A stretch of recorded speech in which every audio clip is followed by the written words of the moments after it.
She never expected the man at her door to change her life. A bitter wind swept across the high plains when Elias Kane, a weathered cowboy, rode into the clearing where the cabin stood alone against the timberline. The land seemed forsaken, the roof of the cabin sagging under years of storms, its chimney trailing only the thinnest ribbon of smoke. Snow threatened in the air, a taste of iron and pine pitch carried on the gusts. Elias dismounted stiffly, his frame bowed with travel, his eyes hollowed by too many miles and too much silence. He led his horse to the edge of the clearing, its breath steaming in the cold before stepping toward the door. It opened before he could knock. A girl, hardly more than 20, stood in the doorway with her braid half undone and her eyes sharp as flint. Clara had learned to stand like that, shoulders braced, chin tilted, ever since her parents had gone into the ground last winter. She did not greet him. She simply looked him over, her gaze measuring, suspicious, unwilling to offer a word of kindness to a stranger. Elias tipped his hat, the gesture small, respectful. "Just need water," he said, his voice low, steady. The words carried no threat, only weariness. Clara hesitated, her hand on the edge of the door as though she might close it against him at any moment.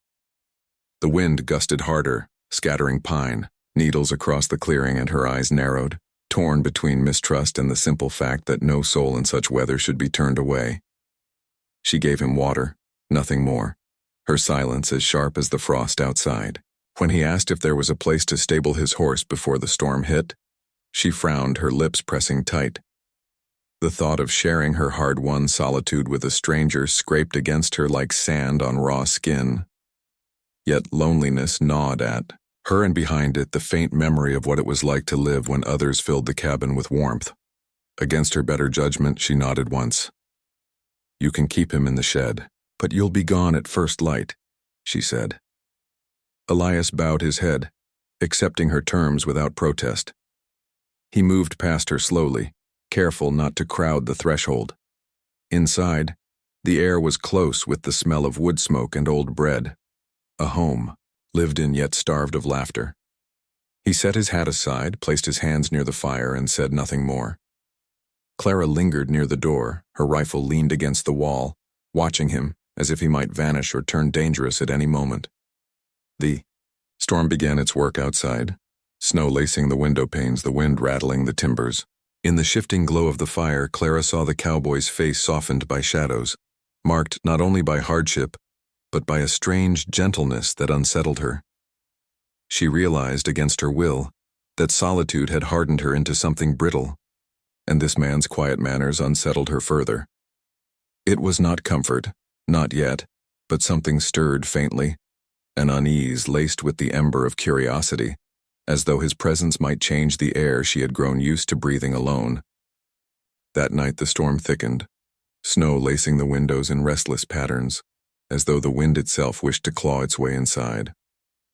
The cabin groaned against the weight of the gale. Elias sat close to the fire, shoulders bent, working a torn strap with patient, practiced hands. Each pull of the needle through leather seemed to carry a rhythm, slow and steady, as if the quiet act of mending could hold the night together. Clara lingered on the far side of the room, her father's rifle propped within easy reach. The firelight caught her braid, half unraveled from the day's work, and painted her face in shifting gold. She watched the stranger as though he might dissolve with the shadows if she blinked too long. Her thoughts wandered to the rocking chair that sat empty near the hearth, to mornings when her father once filled the cabin with the smell of coffee and the scrape of boots. Now, the chair was silent wood, and the pot on the stove brewed bitterness, for only one. Elias paused in his mending, adjusting the strap, his fingers rough but careful. When he reached for a tin cup, a chain slipped from his coat pocket, and a small silver locket fell into his hand. He opened it briefly, the fire catching on the worn face inside. A woman's portrait, the kind taken in town long ago. His eyes softened in that instant, heavy with a grief not spoken aloud. He closed the locket and slipped it back into his coat with a motion too reverent for chance. Clara did not ask, but something in her chest tightened at the sight. Grief had carved her too, and she recognized its shape even when no words were given. The storm moaned at the shutters, and in a moment of fragile daring, she broke the silence. "Where do you come from?" she asked, her voice low as if she might call back ghosts. Elias lifted his eyes, the fire's reflection flickering within them. His answer was spare, fragments of trails and towns, of cattle drives and work that never lasted. Yet beneath the words lay a tone steeped in sorrow without complaint, as though he had carried loss far longer than he had carried any saddle. Clara listened, her suspicion softened by the quiet weight in his voice. She told him little in return. Her pain remained locked behind her guarded look, though her hands betrayed her. She held her braid, coiling it and uncoiling it again. The same braid her mother once wove when warmth and laughter still belonged to the house. In the dim light, Elias noticed the gesture, but he did not pry. He let the silence breathe between them, as the fire popped and the storm pressed its hand against the walls.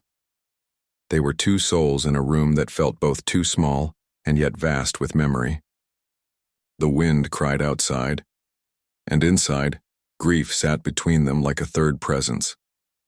For the first time since she had buried her father, Clara felt the weight of her loneliness shift, slightly, like a log stirring in the fire.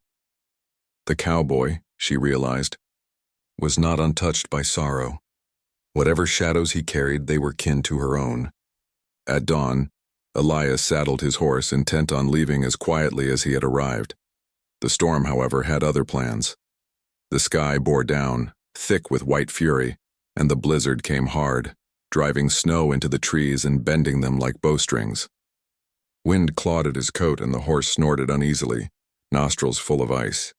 He stood for a long moment in the clearing, then turned back toward the cabin, the decision made for him by the storm itself.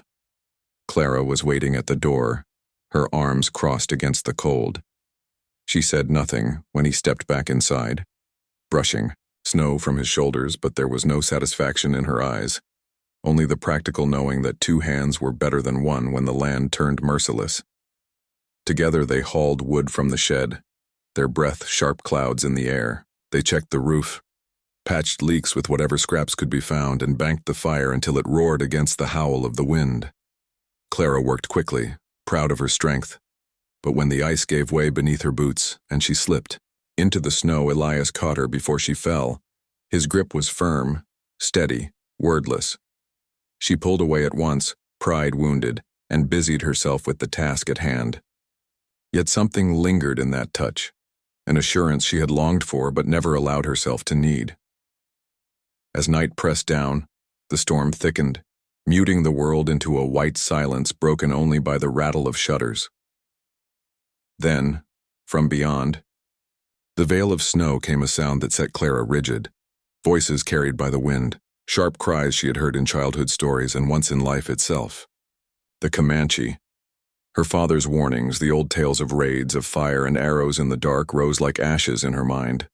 Fear coiled deep in her chest, colder than the storm. Elias did not reach for his rifle.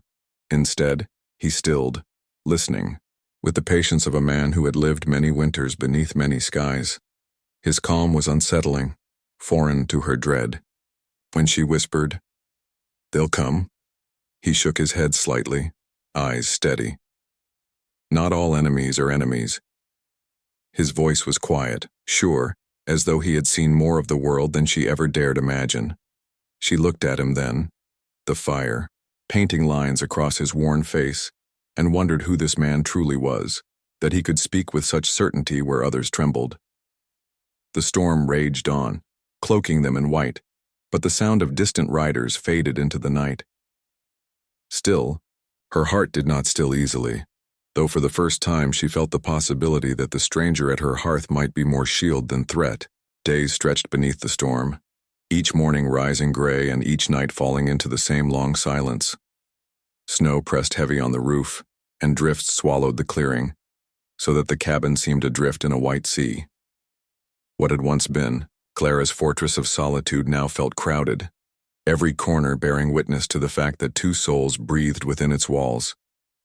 Elias carved wood by the fire, his knife moving slow and certain, whittling a branch down to a figure known only to him. Clara busied herself with baking, measuring out the last of her flour with a care that bordered on reverence. The bread was coarse and small, but its smell filled the room with something close to warmth. They spoke little, yet their silence was not empty. It brimmed with unspoken questions, each moment weighted with words neither dared to shape. One evening, as the fire sank low, Clara noticed him standing near the wall where her father's tools still hung. Hammer, plane, saw, each rusted with defuse. Elias studied them as though they told a story. His voice was quiet when he asked, "Who taught you to keep the fire, mend what breaks, see yourself through a winter alone?" The question cut deeper than she expected. Her reply came, sharp, almost fierce. "No one. I learned because I had to." The air thickened after she spoke as though the truth of it was a kind of confession. Elias said nothing more, only nodded, his gaze steady, but not pitying. She turned away, braid slipping over her shoulder, her hands trembling as she laid another log on the fire. Outside, the storm's roar gave way to a strange silence. It was not the peace of settling weather, but the hush of something unseen. The next morning, Elias found horse tracks at the tree line, half hidden by new snow. Clara's breath hitched when she saw them, dread unfurling in her chest. That night, when the wind stilled for a heartbeat, a rifle cracked in the distance, the shot tearing the quiet apart. The sound echoed too close for comfort. Clara froze, her whole body tight as a drawn bowstring. Fear welled up, raw and unguarded, the kind she had swallowed for too long. Elias crossed the room in a slow, steady step and set his hand lightly on her shoulder. The touch was quiet, not forceful but sure, grounding her where she stood. For the first time, she did not pull away. She let the weight of his steadiness hold her as the fire flickered, as the storm beat the walls, as danger waited beyond the trees. She had always believed survival was hers alone to bear. But in that moment, she realized that solitude, no matter how strong, was not armor enough. The storm had not yet broken when the watchers finally showed themselves. At first, it was only the sound of hooves crunching through the snow, slow circles cut into the clearing beyond the cabin. Then came the shadowed shapes of two men, their voices low, their laughter carried by the wind. Not Comanche, but outlaws, ragged from travel and drawn by the sight of smoke rising against the white sky. Clara stood frozen by the fire while Elias took his place at the door, rifle balanced with a steadiness that came from years of use. The men circled, calling out in rough tones, offering no courtesy, only demand. Clara's breath tightened, her heart pounding like a drum inside her ribs. She stoked the fire higher, flames licking the stone chimney as though the blaze itself might shield them. When one of the men tried the door, Elias slammed it back against him, the struggle bursting into violence in the snow. The thud of bodies, the grunt of effort, the scrape of boots filled the night. Clara's blood roared in her ears as she snatched her father's rifle from the wall. Her hands trembled, her vision swimming with memory and fear. But when the second outlaw raised his weapon toward the cabin, instinct overcame her hesitation.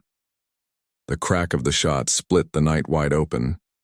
The rifle bucked against her shoulder, the smell of powder filling the air. The outlaw cursed, staggered back, and in the confusion both men broke, retreating into the storm's fury, their shapes swallowed by white. Silence rushed in, broken only by Clara's shaking breath and the dull hammer of her pulse. Elias closed the door, braced it against the wind, and turned. Clara's hand still shook so fiercely she could hardly set the rifle down. Without a word, he unfastened his coat and draped it around her shoulders. The weight of it settled her trembling, the scent of leather and trail dust clinging to the fabric. In the glow of the fire, their eyes found each other, not as strangers now, but as survivors bound by the same trial. The fight had broken something open in her, and all the silence of the past years rose to the surface. Tears came, hot, unbidden, for her father, for the long winters of loneliness, for the girl she once was before grief hollowed her out. She wept, shoulders shuddering beneath the coat. Elias did not try to stop her, nor did he speak comfort into the air. He only sat beside her, the fire's crackle filling the space between them, the storm howling against the walls like some ancient beast. His presence, steady and unyielding, was enough. Clara's tears slowed, leaving her hollow but strangely lighter, as though something long buried had been unearthed at last. In Elias's quiet gaze she saw not pity, but recognition. He too carried scars carved by loss, and in her strength he saw a mirror of his own. For the first time, the cabin did not feel like a tomb of memory but a place where something new might begin. When the storm finally broke, the world lay hushed beneath a white and endless sky. Snow drifts swallowed the fences, the pines sagged beneath their burden, and the air rang with a silence so pure it felt like a hymn. Elias saddled his horse. At dawn, his breath fogging in the pale light, every motion deliberate as though duty alone drove his hands. He had lingered too long, he told himself. His presence was a weight the girl should not have to bear. The road was where he belonged. Clara stood in the doorway, her braid undone, the loose strands tugged by the morning breeze. She watched him, with a quiet that was not anger nor even sorrow, but something harder to meet, something that asked without demanding. When at last she spoke, her words were scarcely louder than the whisper of the wind. "Stay, until spring." Elias froze, one hand on the reins, the other at his side. The request pulled at him like two currents crossing, the road and the hearth, the life he had known and the one he dared not hope for, not hope. His jaw tightened, but before he could answer, the land itself shifted. From the tree line came the riders, dark figures against the snow. Clara's breath caught sharp. Comanche. Their silence was heavy, their ponies stamping clouds of frost into the air. The cabin seemed suddenly small, fragile, a wooden box set before the storm of history itself. Elias stepped forward, slow and unhurried, his rifle left leaning against the wall. He raised his hand slightly, not in surrender but in respect, and spoke words Clara had never heard, syllables from another tongue, steady, measured, as though each carried weight. The riders listened. The moment stretched taut, as though violence could break from it like a snapped bowstring. But then one nodded, another raised his chin, and without a shout or a shot they turned their ponies, fading back into the white as soundlessly as they had come. Clara stood stunned in the doorway, her heart hammering. The stories she had been raised on, of fire, of raids, of merciless nights, shattered like thin glass. The world was larger, more layered than fear had painted it. She turned her gaze to Elias, who walked back through the snow as if the encounter had been nothing but another passage in a long road. He did not leave that morning, nor the next. The horse remained in the shed, and his saddle sat untouched by the door. Over time, the cabin shifted from a hollow place of memory into something different. The fire burned longer into the nights, and the sound of a second cup poured in the morning became a rhythm as natural as breath. The smell of coffee lingered richer, bread rose warmer, and laughter, strange and hesitant at first, crept back into the rafters. Clara's loneliness, once sharp as a scar, softened into something else, something shared. She no longer bore, her silence like a shield, for silence was no longer empty. Elias, in turn, looked upon her not as a reminder of what he had lost, but as proof that life still waited beyond grief. He had wandered far, chased roads that offered no end, but here, in the small cabin at the timberline, he found the thing he had not known he sought. The land outside remained harsh and wide, the storms unending, but within those walls lay a kind of peace that neither had believed possible. And in the quiet hours when the wind moved through the pines and the fire burned low, they both knew, without speaking, that the road had finally led him home.